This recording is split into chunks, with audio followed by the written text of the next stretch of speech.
The Flower Feather Clan should be about ready to hold the new flying trials by now. Let's go check it out!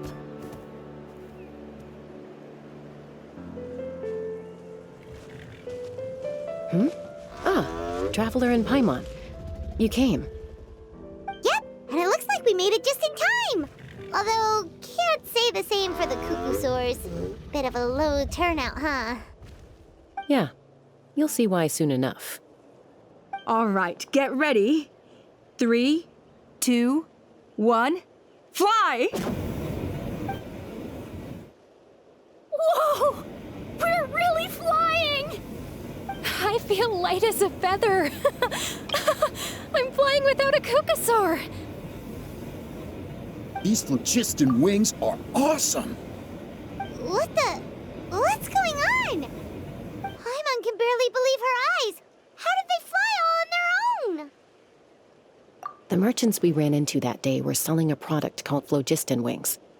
It's a flying machine worn on the back. To operate it, you just use a handheld trackball that controls the flow of gaseous phlogiston. That's incredible. Yeah.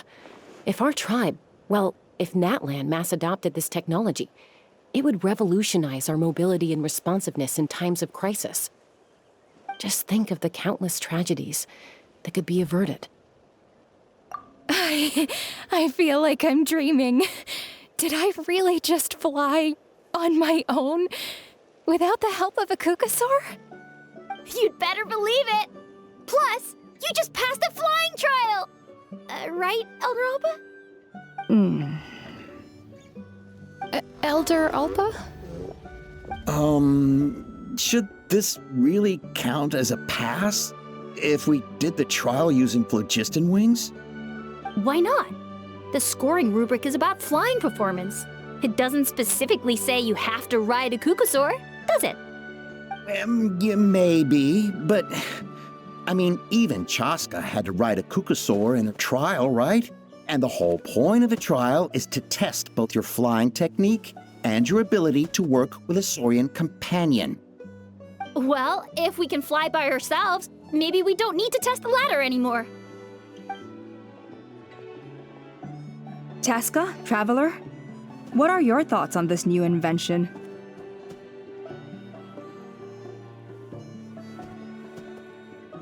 Right? That's what I think too. I agree that they have strategic value, but I don't think it makes any sense to evaluate candidates by the current testing standards if they're using Phlogiston Wings. Why?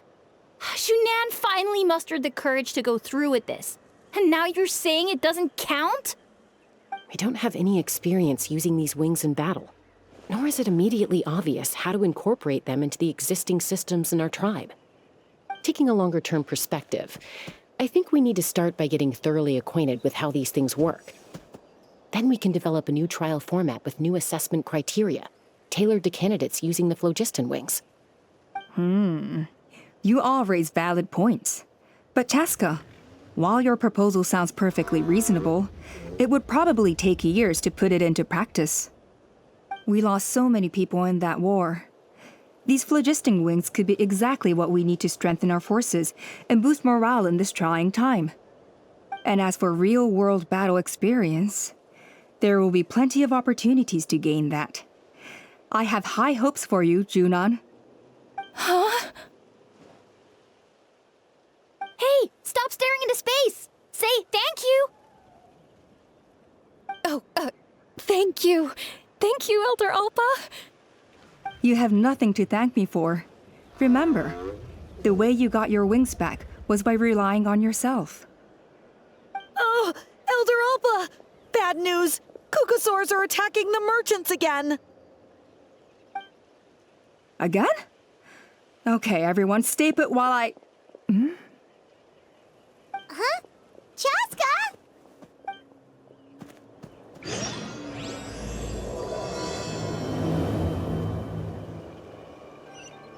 Why did Chasca rush off like that? And then Elder Alpa and the others too? Anyway, let's go see what this is all about.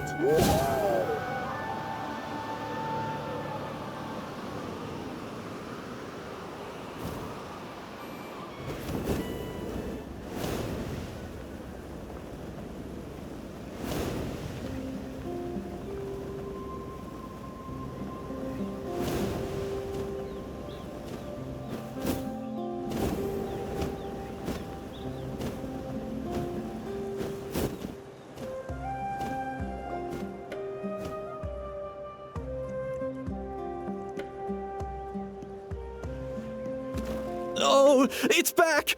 It found us again! Run! Get out of here!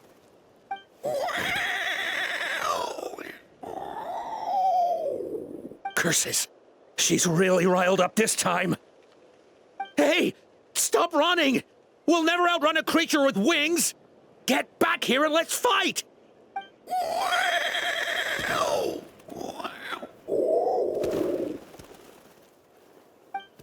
Stop!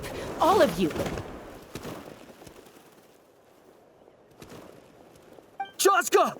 Oh, wonderful! Quick, get rid of that thing!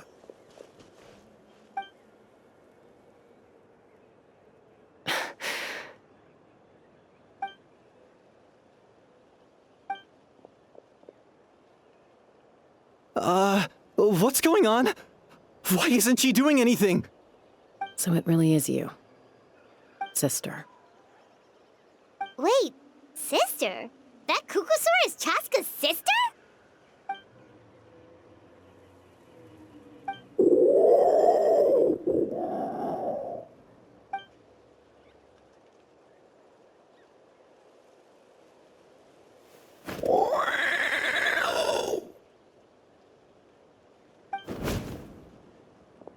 Koya, wait! Is Chasca gonna be okay? Should we go check on her?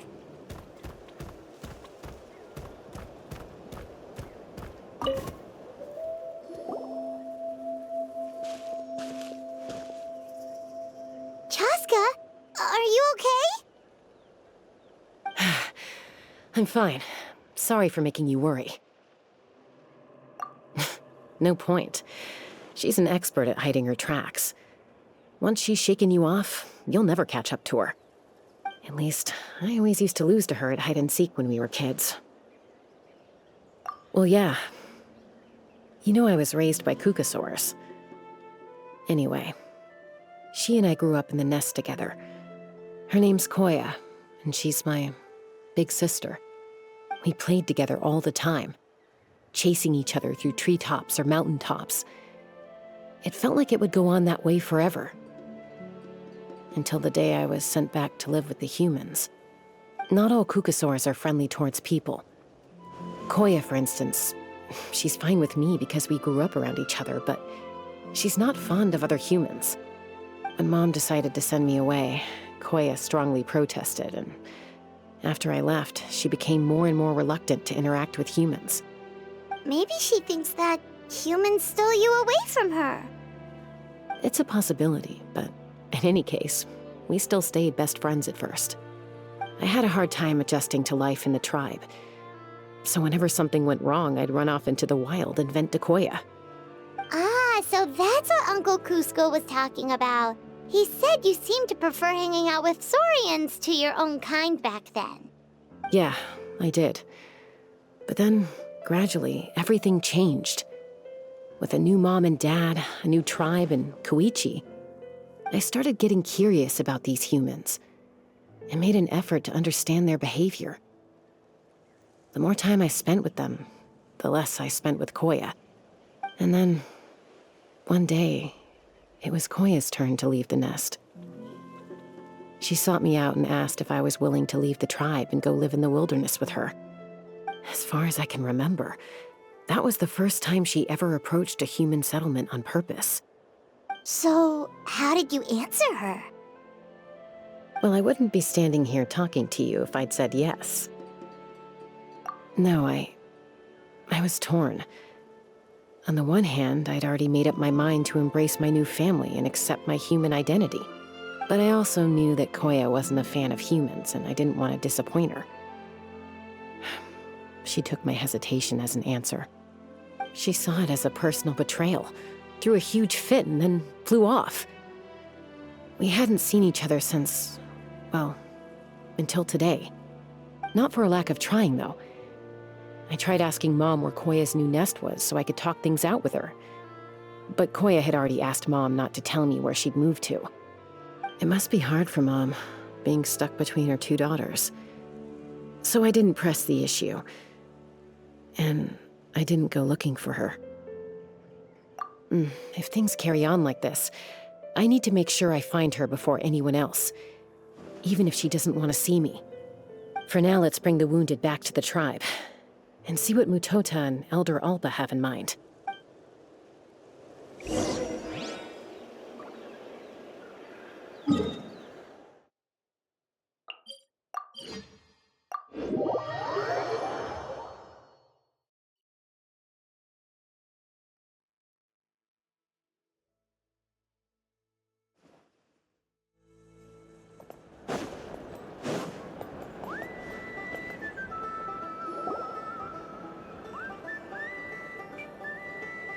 So, I hear there's been another Kukasaur attack. Ha! I knew it! They're wild animals, and they can't be trusted. Hey, show a little respect. The Kukasaurs are our partners. Maybe in the flying squad, but they don't give a hoot about the rest of us. Well, now that we have the Phlogiston Wings, do we even need the Kukasaurs anymore? Are you kidding? How are we supposed to protect our tribe without them? I didn't mean it like that.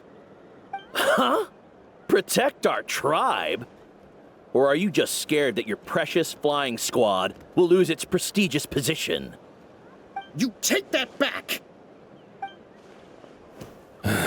Things are changing so quickly. Chasca, there's a conflict emerging there. Aren't you going to nip it in the bud? The whole tribe's talking about this now. Breaking up a single fight won't solve anything. The real source of conflict here is the Phlogiston Wings, and what happened with Koya. On any other day, people would just brush this attack aside. After all, clashes between wild Kukasaurs and humans are no more common than those between people. But now that the Phlogiston Wings have entered the equation, it's sparked a debate over whether our tribe needs the Kukasaurs at all. I worry that we risk repeating the mistakes of the Cinder City. Back then, Lord Ochkan's hatred of the Saurians nearly destroyed the peace forged by the Pyro Archon. Chasca, to prevent things from deteriorating further, I'd like to task you with restoring peace to the tribe. I will. Traveler, you've already done so much for Natlan, and the Flower Feather clan has no right to ask more of you. But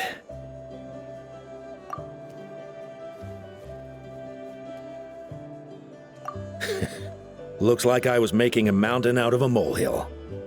And don't forget about Paimon. Just leave this to us. This whole situation has unfolded so quickly that it's put us on a back foot. To tell the truth, it makes me a little suspicious. You think someone might have orchestrated all this?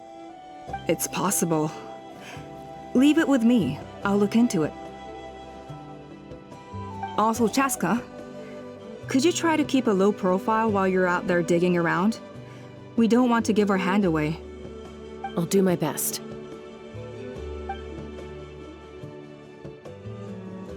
Okay, so where should we start? This all began with Koya's attacks. If we can find out what led her to do it, that should give us something to work with. Unlikely. Given how she reacted when I showed up, I don't think she's forgiven me. If you want to resolve a conflict through dialogue, sometimes you need a third-party facilitator. Let's go see my mom.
Wow, so this is where you used to live as a child? Mm-hmm. When I was little, we used to do this thing where I'd jump from the top of this tree, and Koya would fly over from the platform and catch me in midair. Or sometimes we'd both fly from the treetop together, and then after some aerial maneuvering, she'd throw me up onto that platform. After we got a bit older, we went to the nearby shores looking for even greater heights. Ah! Stop! You're gonna give Paimon a heart attack! Oh, really? I just thought it made a fun story. Then I'll share more with you when there's time. Anyway, back to the matter at hand.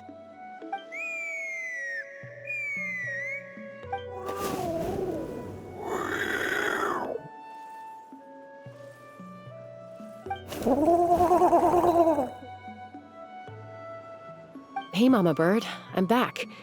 My last visit was only a week ago, wasn't it? See? I visit you more than I visit Papa Cusco. I brought a couple of friends with me. These are the Traveler and Paimon. Traveler, Paimon, this is my mom. Her name is Chimpu. In the human tongue, anyway.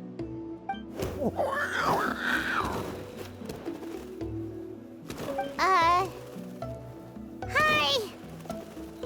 No, not really. I don't speak it as such, but I can sort of get the gist. Although only with Mom and Koya, since I spent my formative years with them. Even then, it's basically a best guess based on their sounds, body language, and expressions. Seems to work about 9 times out of 10, anyway. As for whether Mom understands me, I can't always tell. But somehow we still manage to communicate. Call it the family bond, I guess.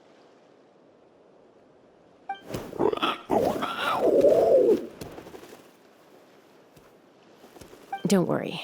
I'm doing well, but I think Koya might be in some trouble.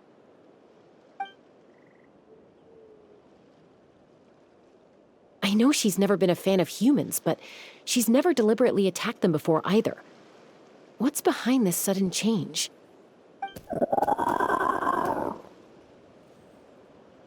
Does, Auntie Chimpu know anything? Doesn't look like it. Koya hasn't visited her in a long time. Then, could you please tell me where she's living nowadays? I really need to talk to her. If this animosity between her and the tribe continues, then the next time there's an incident, I don't know if I'll make it there in time.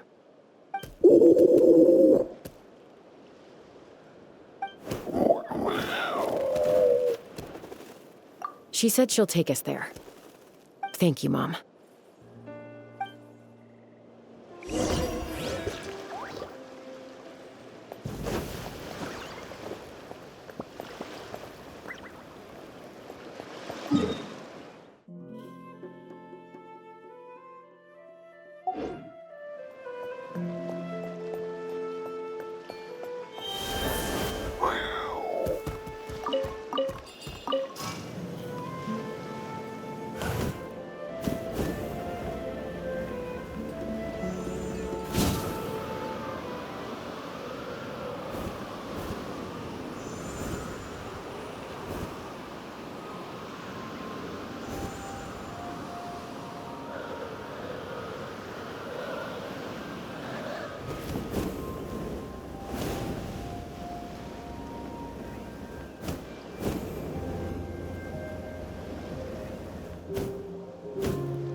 this is a really remote location. Guess she was trying to get as far away from humans as possible. We stay here? Okay. Got it. Traveler. Paimon. Mom says we should stay out of sight for now. She'll talk to Koya first. Koya is very hostile toward humans right now. So if we show up unannounced, it might just make things worse.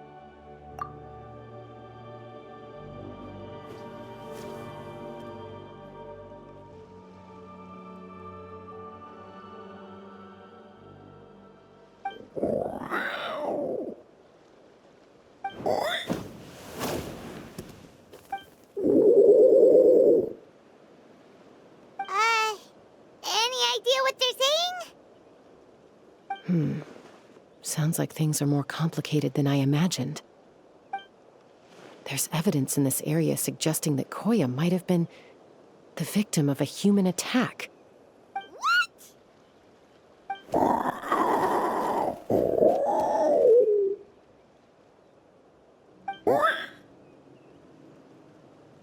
No!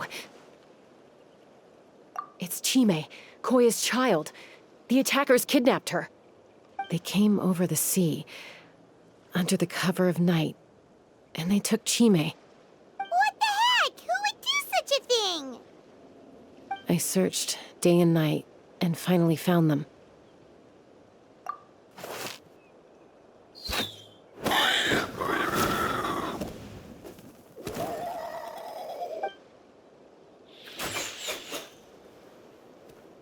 Oh, yeah! T'Pol's contraption is working like a charm! Got her in one!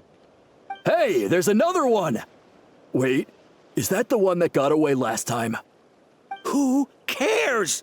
Just get them all. T'Pol pays us per catch.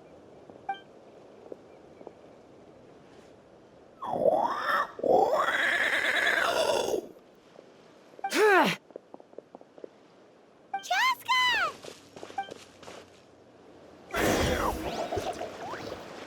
Chasca? How did you get here? Quick, stop her! Don't you even think about running away!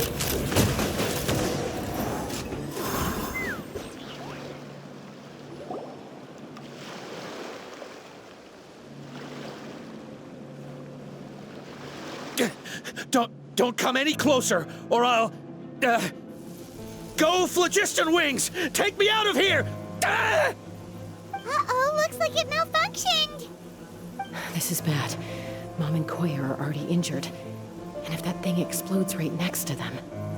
Help! Elemental energy suppresses it! Please, someone! Get back!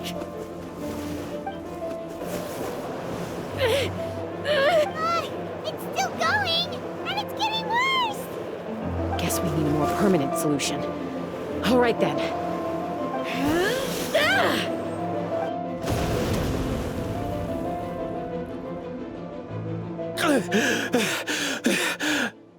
That was too close. I thought I was gonna die.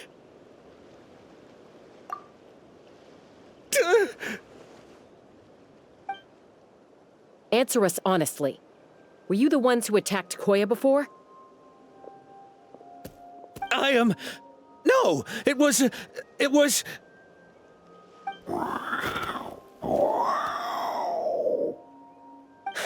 Well, she says it was you. Just tell me, who sent you here? It was T'Pol. He told us to catch all the wild kukasaurs we can find. And he also said that this kukasaur has become a thorn in his side, so it needs dealing with urgently. T'Pol? Huh. Sounds familiar. But where from? Well, he tends to send his orders in writing. He pretty much never communicates with us in person. When he does, he wears a mask to hide his face. And whenever we trade kukasaurs for Phlogiston Wings, we deal with his henchmen. So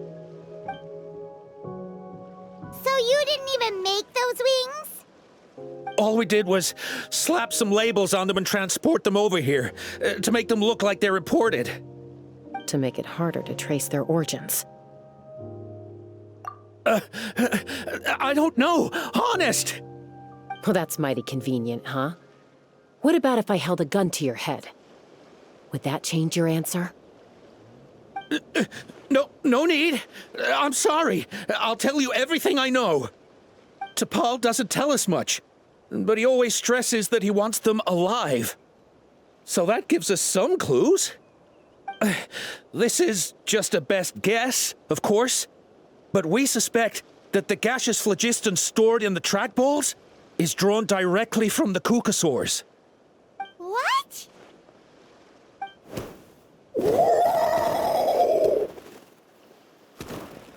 Easy now. You're still injured. Hey, keep talking. Yes, ma'am.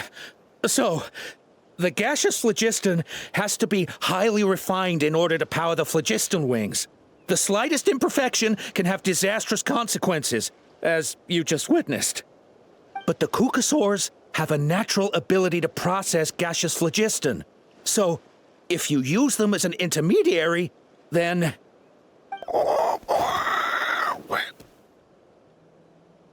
That's enough. So the cucosaurs you took, where are they now? T'Pol should have them. But no one knows where he's based, apart from him and his henchmen. We've tried looking for it ourselves, even followed them a few times. But we always end up losing track of them. Random thought. Maybe they're hiding up in the sky?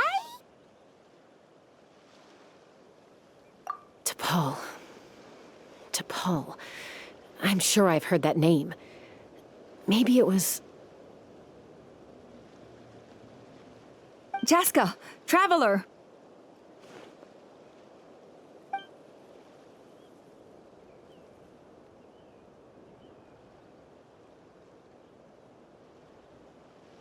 That voice! It's Alpa!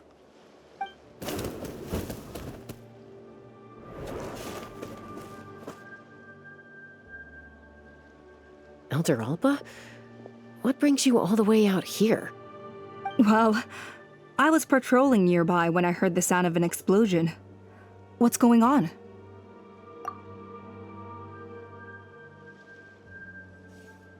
I don't believe it. Elder Alba, does the name T'Pol ring a bell to you? I feel like I've seen it written down before. Maybe in a list of candidates for the flying trials? Huh? So he's a member of your tribe then? No. If he was a member of the Flower Feather clan, I'd definitely know him. Now that you mention it, I do remember a young man from outside our tribe who came to participate in our flying trials once. You were away on a mission at the time, which is probably why you don't remember him. He was a craftsman from the Children of Echoes, but he'd always dreamed of soaring the skies, so he wanted to join our flying squad. The Children of Echoes? That's rare. But despite his best efforts, he unfortunately failed to pass the trial and gain the cucosaur's approval. In the end, he went wingless and returned dejected to the Children of Echoes. Wingless, huh? Maybe he invented the Phlogiston Wings to get revenge on the cucosaurs. Perhaps. Or maybe it's simply his way of dealing with his regrets over his past flying endeavors. Either way, it doesn't excuse his abuse of the cucosaurs. I'm gonna take these guys back and expose the truth to the tribe. It's time for this conflict to end. Easy, Chasca. Remember what I said about keeping a low profile? The ringleader still hasn't shown himself, and this man's allegation about powering the Phlogiston Wings with cucosaurs is only speculation. Bringing these men to the tribe now won't win over any current supporters of the Phlogiston Wings. In fact, it may even escalate the conflict further. After all, many are mistrustful of the cucosaurs after recent events. Is that why T'Pol waited until now to try to capture my sister? I don't know. I mean, he did tell us to spread negative rumors about the cucosaurs and slip some mora to anyone opposed to them, but... But Koya only attacked humans because they stole her child! Nevertheless, we will be hard-pressed to change people's minds while emotions are running high. Unless we have irrefutable evidence. Bravo! My thoughts exactly. In the meantime, leave these men with me. I'll escort them back to the tribe. I'll take the other members of their crew into custody too. They won't get another chance to stir up trouble. Fair enough. I guess finding T'Pol is going to be the key to resolving this conflict. Let's hope the Children of Echoes have some info on him.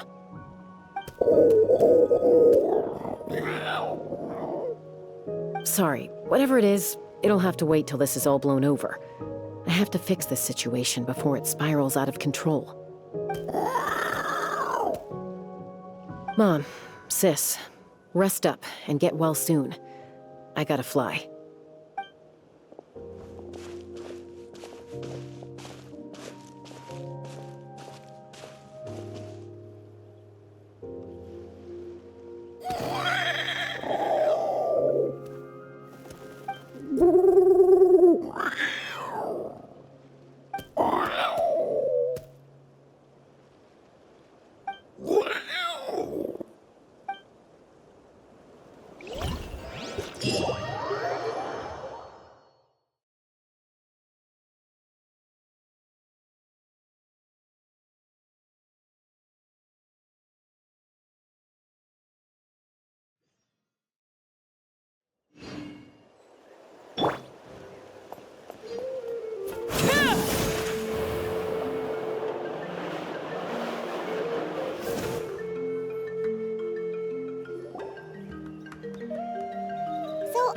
Says that T'Pol's from the Children of Echoes. But how do we track him down? Just ask around until we find him? Let's start by talking to someone we know. It'll be faster that way. At this time and place, I'll bet the easiest person to find is...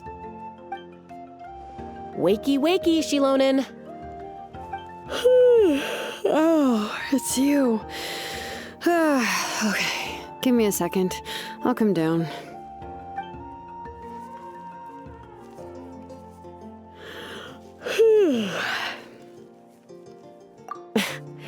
I climb trees to fly further and see farther. I don't usually stop for a nap. Well, we're not all like you. Always full of energy, even after flying around all day. Yeah. So, you've come all this way and interrupted my precious nap time. Might I inquire as to, why? I'm sorry, Shilonen, but it couldn't wait. Does the name T'Pol mean anything to you? He's a craftsman, apparently. Huh. T'Pol. Yeah, that rings a bell. I think that's Puma's child. Nope, I'm afraid you're a few years too late. Why are you looking for him?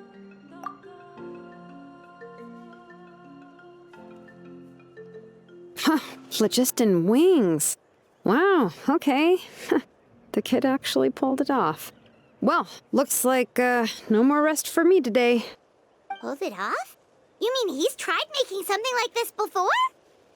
Yeah, he started trying to build a flying machine right after he got back from the Flower Feather clan.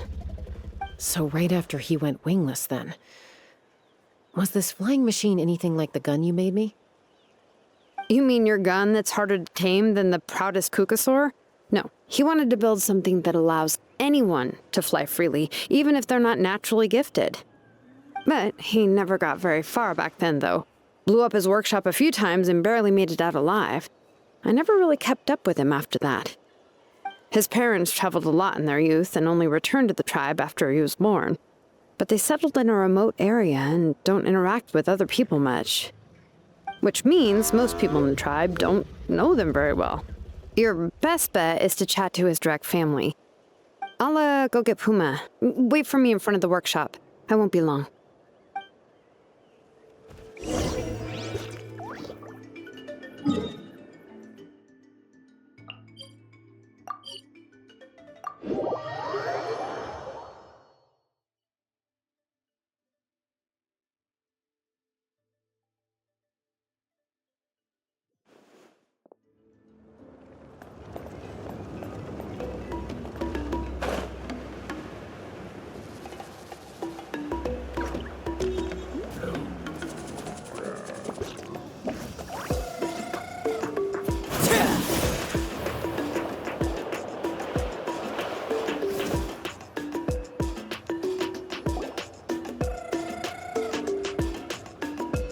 I'm back.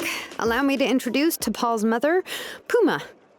Hello, Oh, save the pleasantries. I don't want to spend any longer talking about that boy than I have to. huh? I disowned him long ago. He is no child of mine. All he cared about was his pipe dream of reaching the sky. Oh, we tried to talk sense into him, but he was obsessed. And then when he left us, he spouted some nonsense about building a workshop in the sky to avoid the constant criticism of us ground dwellers. He left his notebook behind. Whatever questions you have, you can look for them in there. I am done talking about him. He's no son of mine. He never called me Mom anyhow.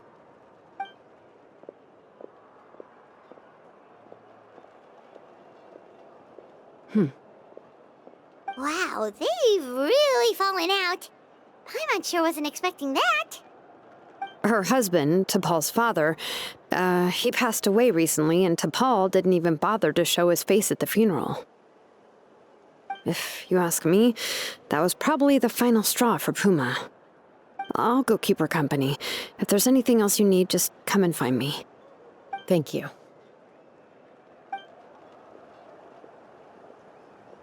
Okay, so this notebook is the only lead we got now, right? What's in there?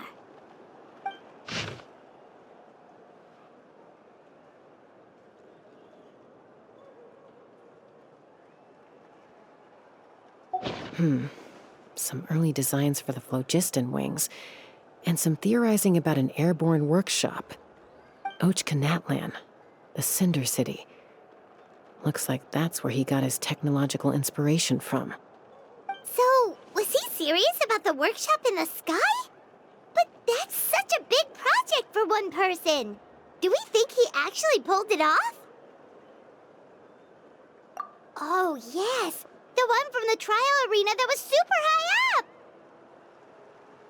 That balloon has been there for a while, and everyone's been wondering how it got up there, but what if that's the wrong question? What if it started off even higher up, above the clouds and out of view, and it only descended to its current height due to some kind of malfunction? Part of T'Pol's workshop? Seems likely. If T'Pol's base had been hiding above the clouds this whole time, that would definitely explain why Isidore couldn't find it. I totally called it! But how do we get up there? Chasca, can you even fly that high? By myself? Possibly. But with a passenger, no chance. I doubt even Phlogiston Wings could take you up that high. At least, not without that relic T'Pol mentioned in his notebook. Yeah, and he's probably holding on to it. We'll have to find another way. Nope. That's way beyond Paimon's altitude. Also, would you really expect Paimon to go up there and take on T'Pol by herself? Let's not worry. Just because we can't think of a solution doesn't mean no one else can. I'm not the only flying expert in my tribe, you know. Oh, good point. We should go ask Elder Alpa. And Mutoda. He was quite the flying ace back in the day, too. Let's head back and see what they suggest.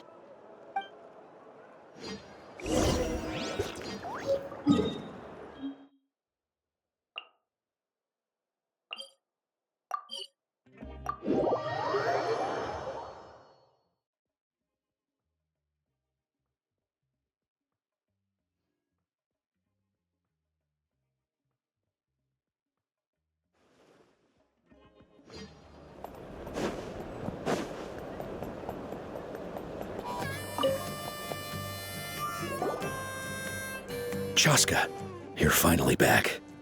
Things are getting really tense in the tribe. Have you made any headway with your investigation? Some people even think we arrested the merchants just to support the flying squad and crack down on the Phlogiston Wings.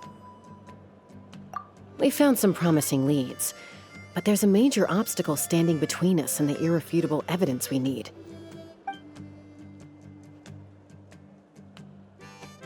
A relic from the Cinder City? So Ochkan's still managing to sow discord, even after all these years. An airborne workshop and a hot air balloon above the trial arena. And that's where you're trying to get to now?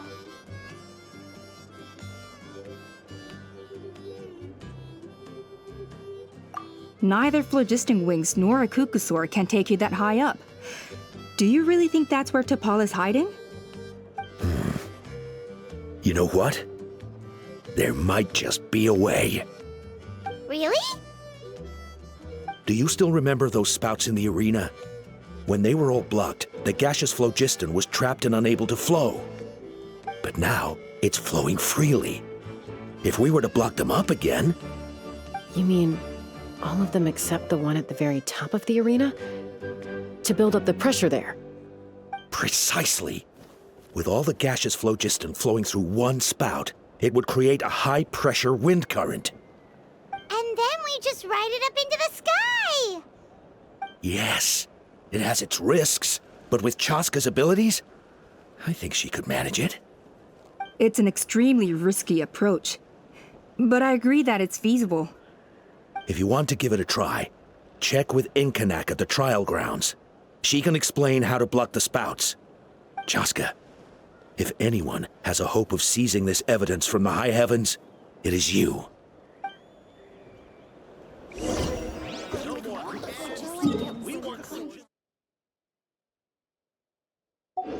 Too far.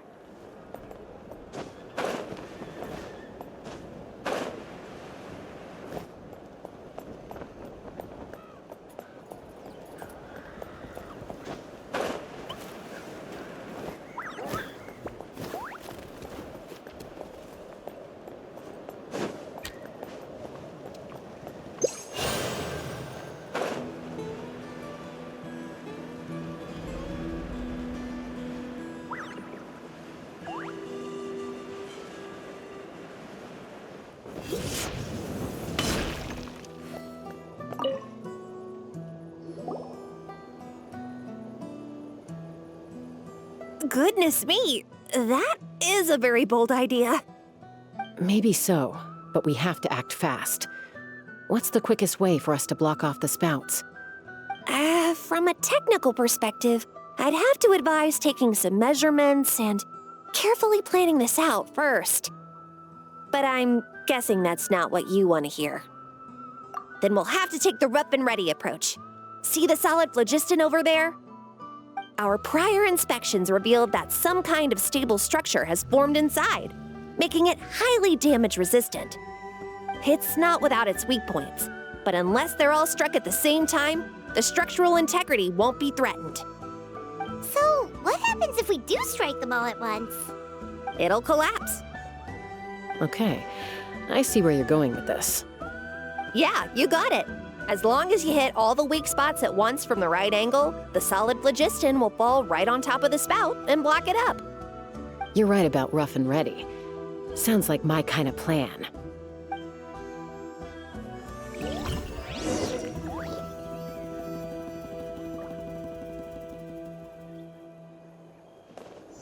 Let's fly!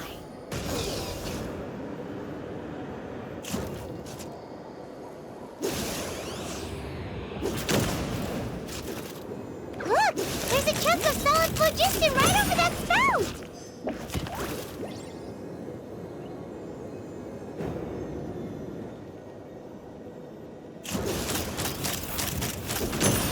Open fire!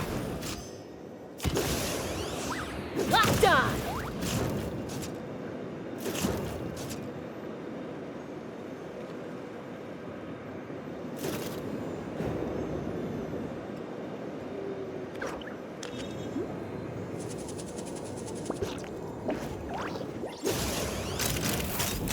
Bullseye!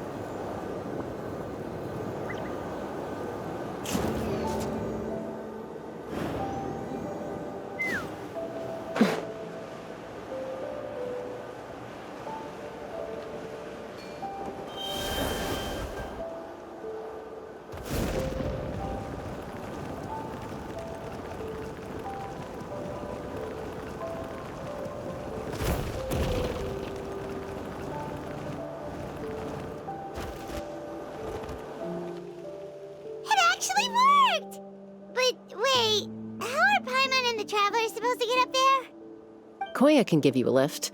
She's actually been following us this whole time.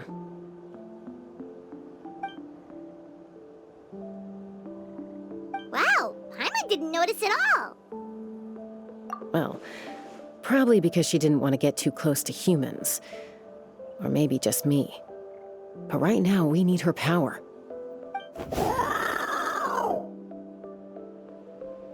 Whoa, you didn't even have to summon her.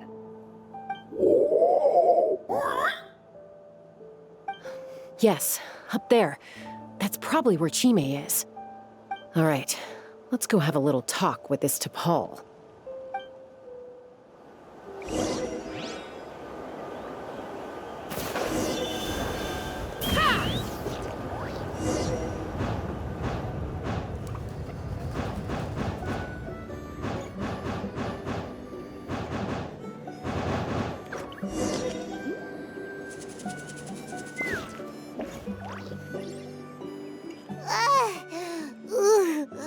Haven't ever flown that fast before. She feels so ready to throw up. Aha. Just as I thought. It might look like a regular hot air balloon from the outside, but up close, it's clearly been heavily remodeled. And sure enough, it only descended below the cloud line because the custom-built machinery malfunctioned. I should be able to figure it out with T'Pol's notebook. Thankfully, I know a little DIY from fixing up my guns when they're having issues. That should just about do it. Now all it needs is a nice hard kick. Maybe that works on your guns, but, huh? We're really moving!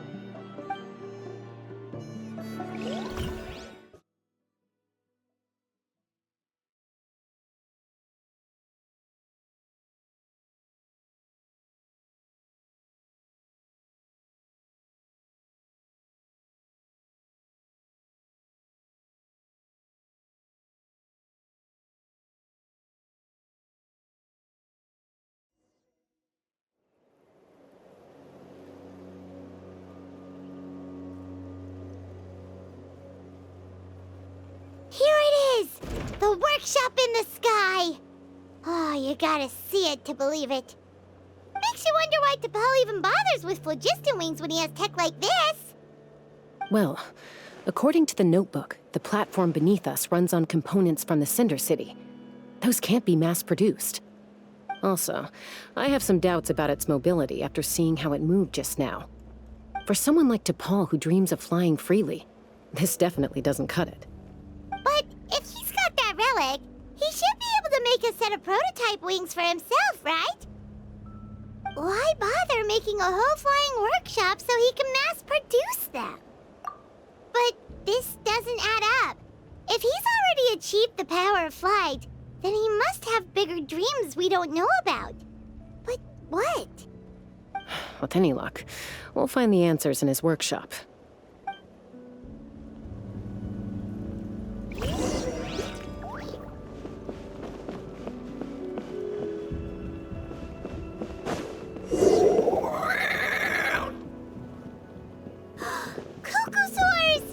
Seems like the merchants were right.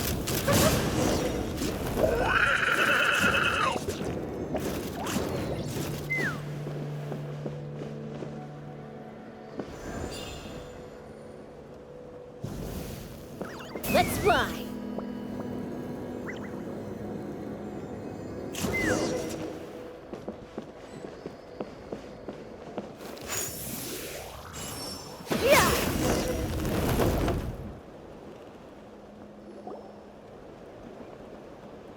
Why won't it fly away like the others? Is it... She's still breathing, but barely. By the looks of it, T'Pol was using these cages to extract phlogiston from the kukasaurs. Once a kukasaur is drained of phlogiston, it becomes too weak to move. We'll have to come back for these ones after dealing with T'Pol. Let me see. Looks like a record of his phlogiston research. Log number 330. With the support of... I was finally able to launch the airborne workshop. Even though it relies on the relic for 80% of its power supply, I've at least taken the first step. Log number 348. Research on the relic is progressing well. I should be able to replicate the technology and scale up production very soon. Has proposed a name for this groundbreaking invention: the Phlogiston Wings. I think I'm getting close. Soon I will achieve my dreams. Log number 377. Encountered some issues with the new smaller model Phlogiston Wings. The gaseous phlogiston showed some volatility during the refinement process. Thinks we should proceed at a more cautious pace with the refinement experiments. But after so many past failures, I have to prove that I will succeed this time. Log number 114. Ran an experiment using cucosaurs to refine gaseous phlogiston. It was a success. Log number 117. I have started recruiting merchants and hunters to capture wild cucosaurs. Log number 121. Major breakthrough in the efficiency of phlogiston yield. Huh? So many parts have been crossed out! Yeah, probably the contact he alluded to in his other notebook. Guess he has a benefactor. Did anyone else notice how the numbering system in this notebook suddenly changed halfway through? We haven't got time for textual analysis, I'm afraid. Grab the notebook and let's press on.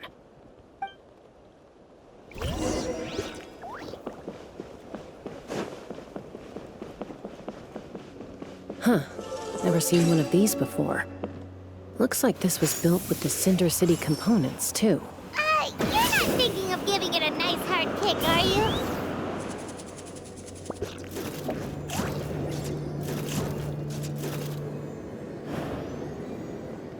Whoa! What's that mechanism doing? It's asking for a nice hard kick where it hurts. Aim for the weak spot.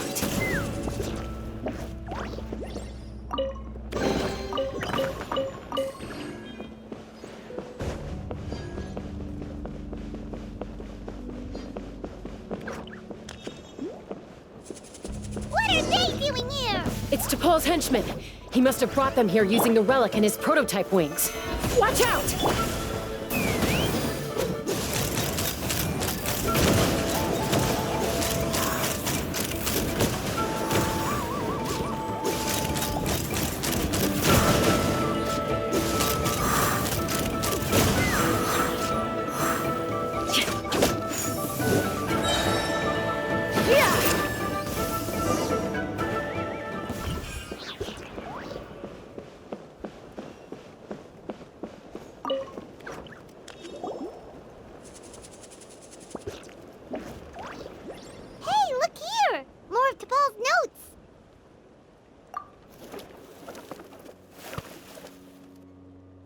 Log number 403. Introduced me to some new comrades who fully support my ideas. I told them that some saurians are blessed with wings, and some people with natural gifts, while the less fortunate among us can only look on longingly as they seize the skies. But I also told them that progress can erase individual differences. Think of the tools humanity has made to fight back against wild beasts. The law we have put in place to even the playing field between the strong and the weak. I promised them that our research will be the new frontier of human progress. With our Phlogiston Wings, the power of flight will no longer be for a select few to enjoy. Imagine a world where the skies are for all to share. I only hope that when we finally achieve this goal, we'll be proud of me. Imagine a world where the skies are for all to share. Yes, what a wonderful world that would be. If only it were possible. We could respond faster, and so many tragedies could be prevented. But DePaul, what about the saurians you're draining dry of phlogiston?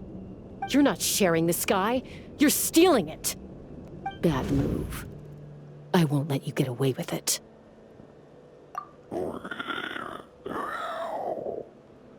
I'm fine. Let's keep moving. I don't think we'll find anything else here.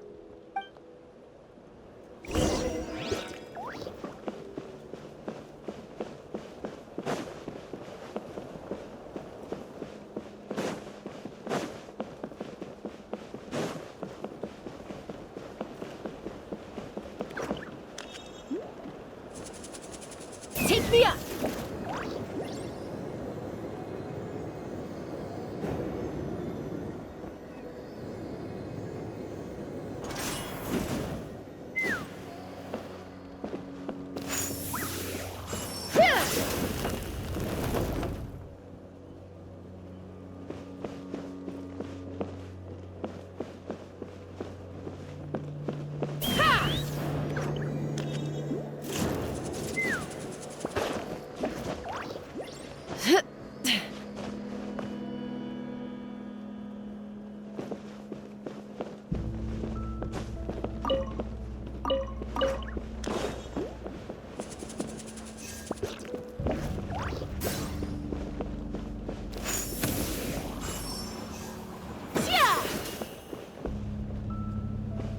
Let's fly!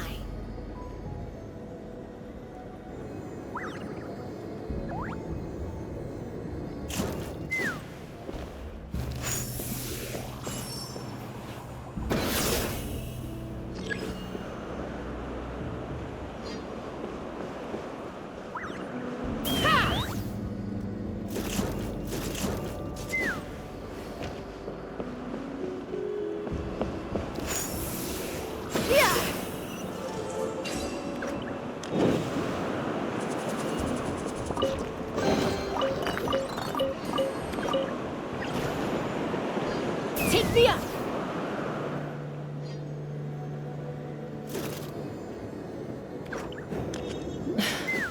I can't believe he captured so many kukasaurs. But right now, we have to focus on solving this problem at the source.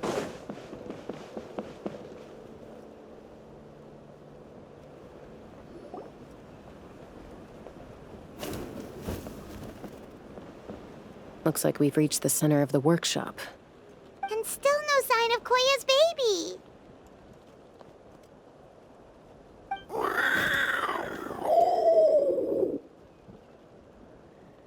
Let's search this area for now. If we still can't find Chime, we'll double back.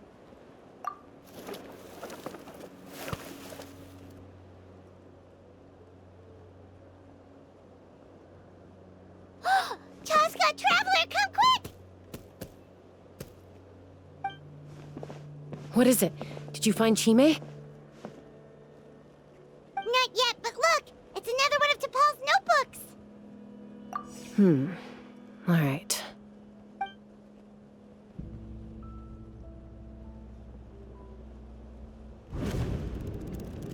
Log number 428. We decided to restart the experiments on phlogiston refinement, but without telling. This is the final obstacle to the success of the Phlogiston Wings project. We cannot fall at the last hurdle. Log number 436. Earlier today, suggested using kukasaurs as an intermediary to extract refined phlogiston. It's certainly feasible, but...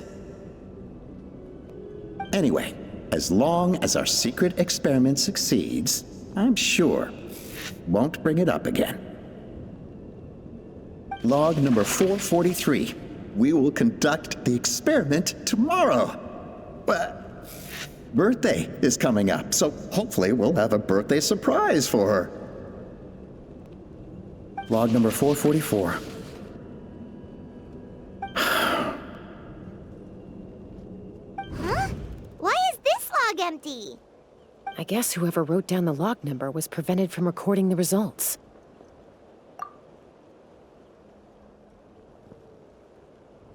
Log number 0. We lost many comrades in the accident. Among them are friends, lovers, and children. But we cannot stop now.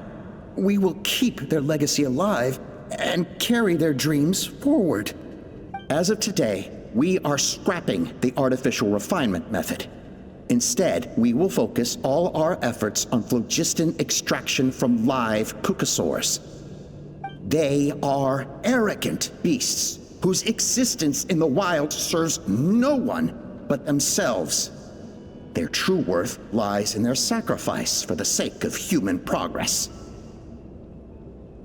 To facilitate our operations, we will gradually move the airborne workshop closer to the Flower Feather clan, even as we continue to expand it. All this we do to create a world where the skies are for all of humanity to share. All this we do to make T'Pol's dream a reality. Given the way this is written, not to mention the fact that the numbering has started over from 0, it kinda sounds like this is someone new. Does that mean that T'Pol's already... There's also a letter tucked in the end of the notebook. It's from Puma.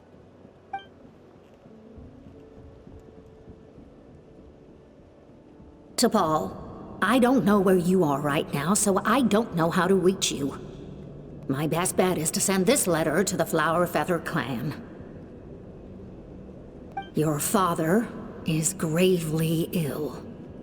Oh, I know we've had our differences in the past, but he is still your father. Won't you come and visit him? Please. I know you never liked him and cared even less for me.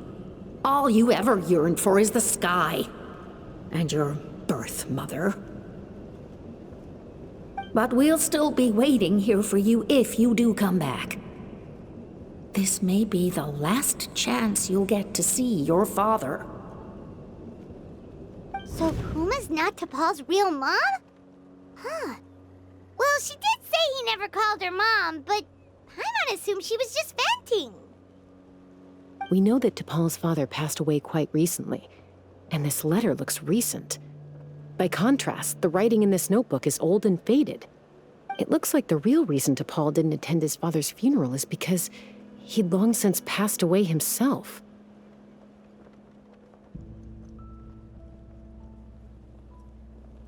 If we ask ourselves why this letter was sent to the Flower Feather clan, why T'Pol always yearned for the sky, and how he got his hands on a relic from the Cinder City, it all points to one answer. That's right. T'Pol was my child. He was born during my days as a wingless wanderer. His birth gave me new hope. I wanted to become the kind of mother who spent her days as a valiant rider, soaring the skies. Not an aimless, wingless nobody. But his father wanted to settle down, to give his child a safe, sheltered life in his tribe. We fought about it constantly, until the love we once had for each other was gone. He started a new family, with another traveler who was also looking to return home. And I went back to the Flower Feather clan, alone. Alba? I had no idea that despite being raised among the children of echoes, my child still harbored dreams of the skies. Can you imagine, Chasca? The joy and surprise I felt when he showed up at my door, asking to join the flying trials. Or how proud I was when he said he wanted to prove his own worth, rather than relying on my position as elder. And then the anguish that overcame me when he was rejected by the Cucusaurs and became wingless, just as I had after my injury. You've got a lot of nerve showing your face here. Don't take this the wrong way, Chasca. I'm not here for a fight. I just want to talk. Isn't that your preferred way to resolve things? I trust you've learned of T'Pol's wish on your way here. A world where the skies are for all of humanity to share. If only his dream can be realized, no one will ever have to lose their wings again. Our aerial prowess will be greater than ever before. War will never again come at such a great cost. The loss of Koichi is a tragedy that need never be repeated. So tell me, Chasca, do you really wish to see the Phlogiston Wings forever grounded and gathering dust? Nothing you've said excuses all the conflict you've caused. You mean the argument back at the tribe? It was a necessary measure. Sometimes this is the only way to accelerate the pace of progress.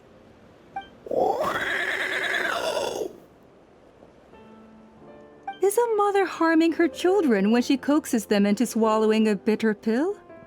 Of course not. It is a brief moment of suffering for the greater good, and the child would come to understand this in due course. The Phlogiston Wings are that bitter pill. We will never progress as a tribe if we cling to the scraps the Cucusaurs offer us. Once the people have embraced the Phlogiston Wings, they will never look back. Even if they learn how the refined phlogiston is sourced. They will convince themselves that the sacrifice of a few Cucusaurs is a small price to pay for our dominion over the skies. But this I had not anticipated. I barely had the chance to introduce the Phlogiston Wings to the tribe before you found this place. Your plan was hardly foolproof. Yet, it can still be salvaged. Chasca, traveler, you are the hope of humanity.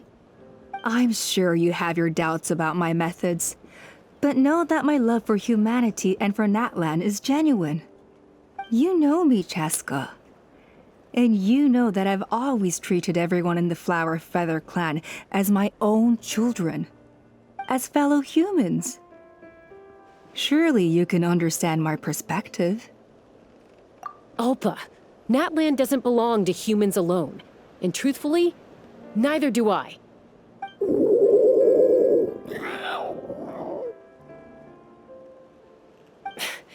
How many times has the Abyss invaded Natlan now?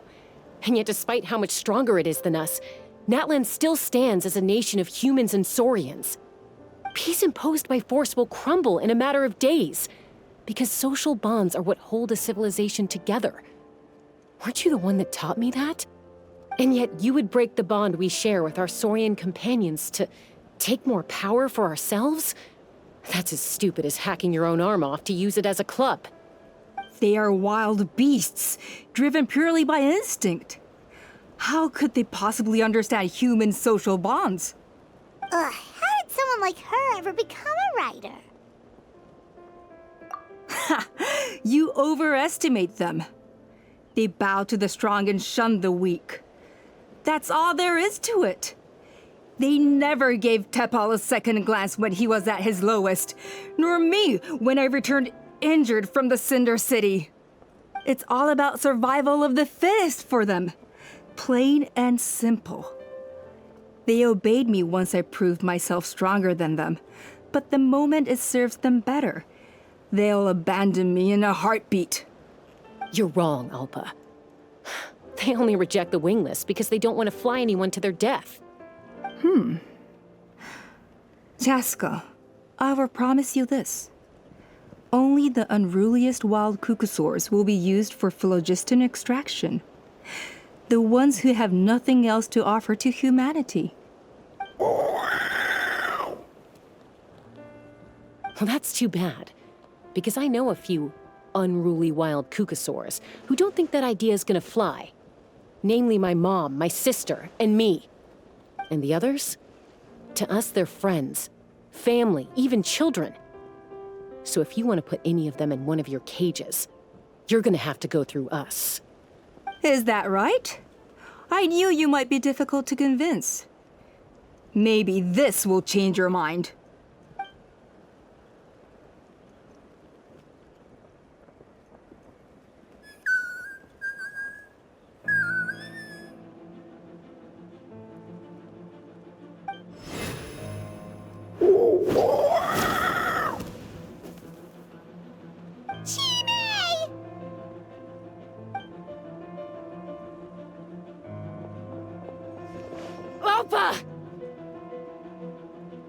Careful!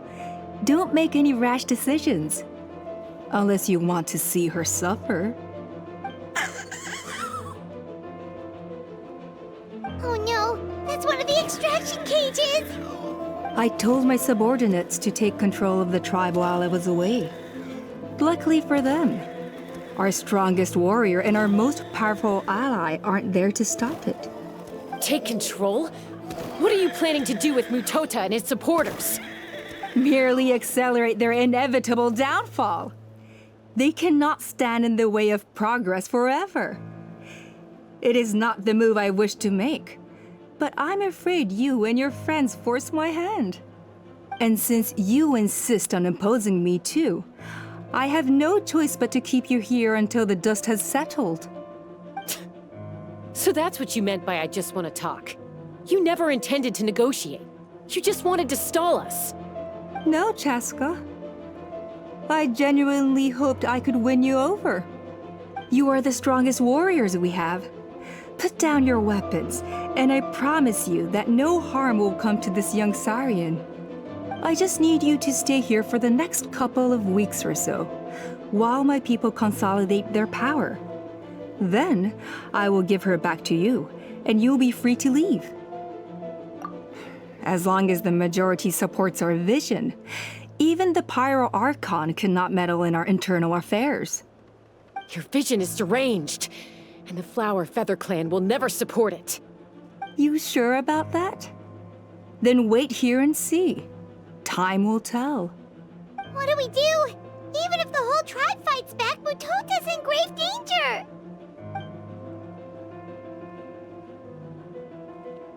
Stop delaying the inevitable! Drop your weapons and get into the cages, now! She's still holding Chime hostage. Is there really no other way?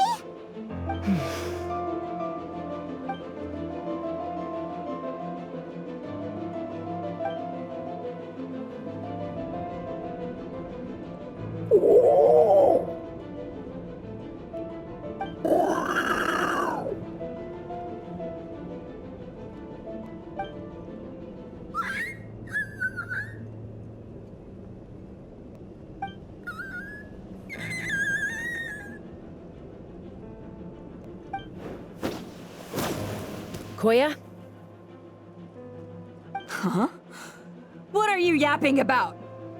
Stand down. Drop your weapons, now! This instant!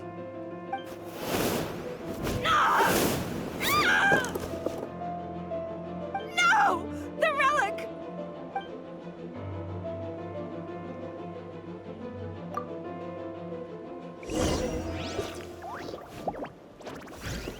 Let's ride! Bullseye! Bullseye!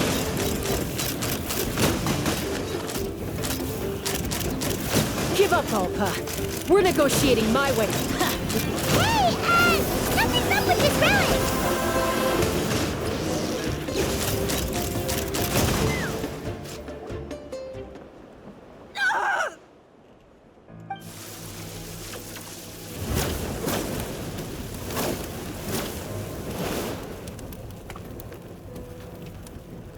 No! What is she doing? She'll bring us all down with her! But why? We stabilized the relic! Maybe it got damaged in the fight. If we don't think of something fast, this whole workshop is gonna fall apart. No. They're directly beneath us. My beloved tribe!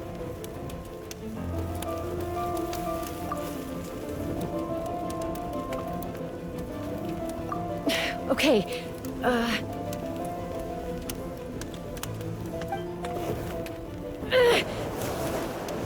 it's too powerful. This ain't a toy like last time. I don't think I can just throw it aside.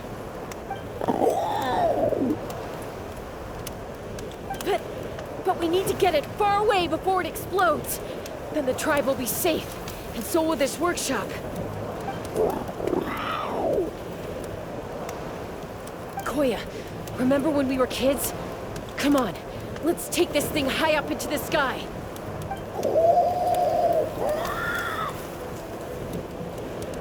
Don't worry, I know I can get rid of it before it explodes. We're talking some surface wounds at most. All I need is for you to catch me at the end, just like old times.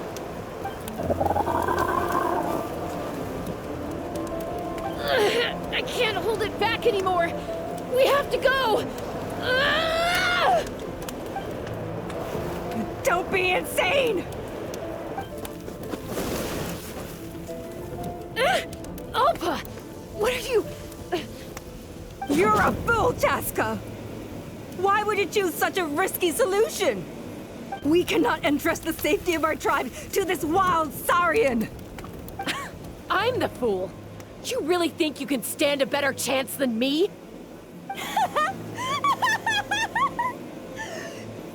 Sure, it may be asking too much for an ex-wingless to escape the blast radius in time.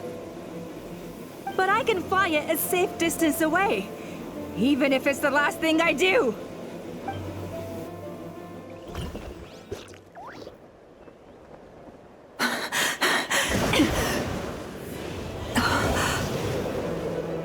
Here, these should be high enough to save the clan. What? You don't get to die a hero today.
Koya, are you hurt?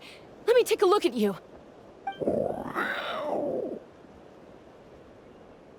What do you mean, I'm fine? Didn't I tell you to catch me on your back? Why did you try to shield me from the blast?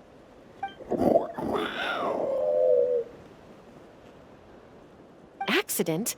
Yeah, right. Seriously, you're as stubborn as ever. Chasca! Koya! How are things looking here?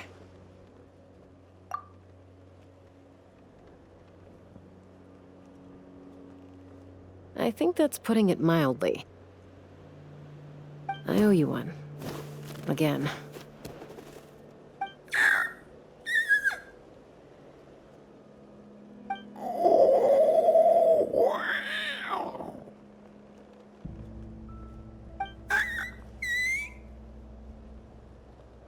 Oh, but be honest. Do you still think Kukasaurs can't form bonds? Mom, I'll figure out the refinement problem. I'll find a way. You don't need to worry about it. I just need some more time. That's all I ask. Please just trust me. Just this once.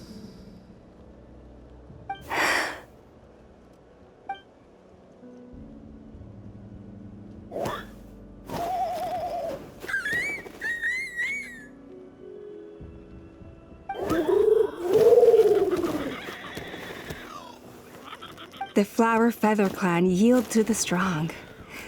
And it's up to the winners to define what strength means. So it looks like it's my turn to yield. Koya! Koya!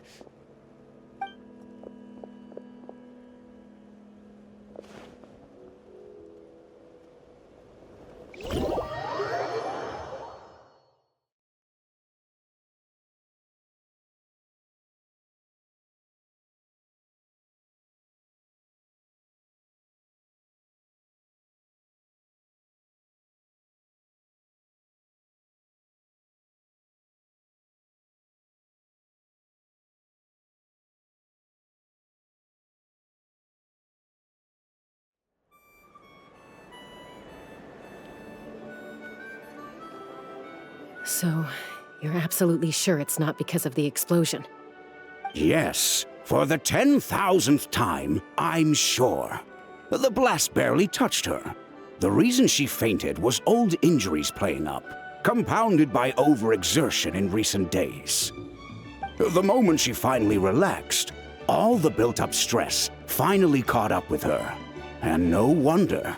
Honestly, she's just like you.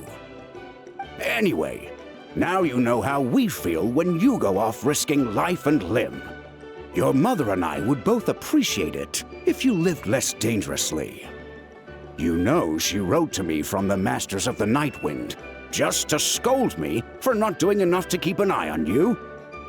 If she wasn't so busy with work, you can bet she'd come back here and chew us both out in person. I'll find an opportunity to apologize to her. I promise. You'd better. No more avoiding us, okay? And don't get me started on all the checkups you've missed. Got it.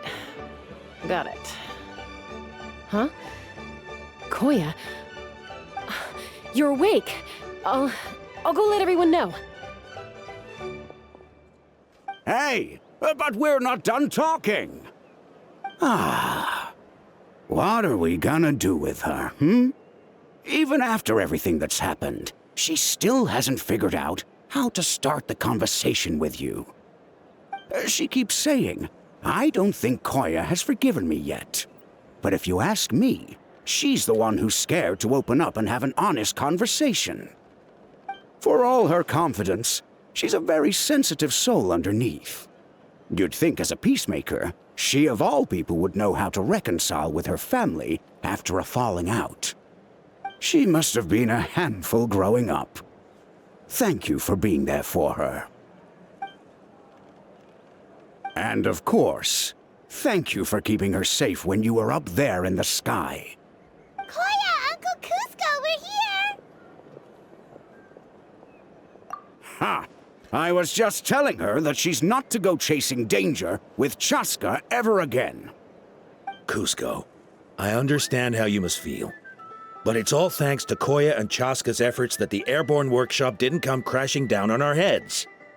Oh, Paimon almost forgot to ask.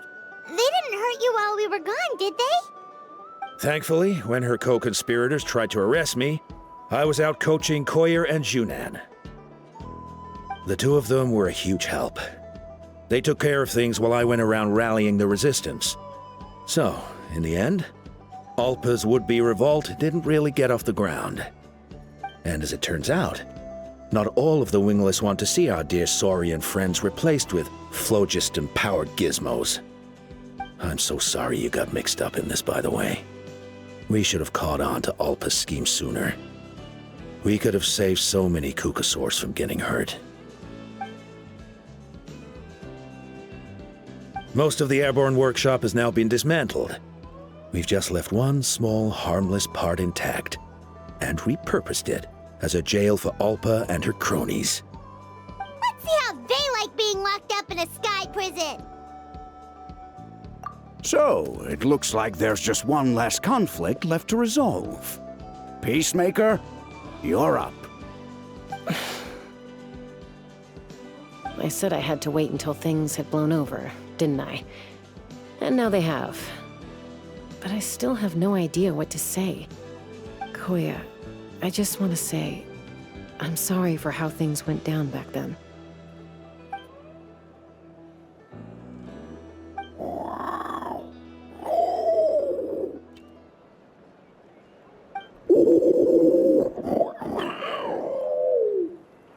Huh? Does this mean you're not mad at me anymore? There's that family likeness coming through again. But that day, when we ran into each other...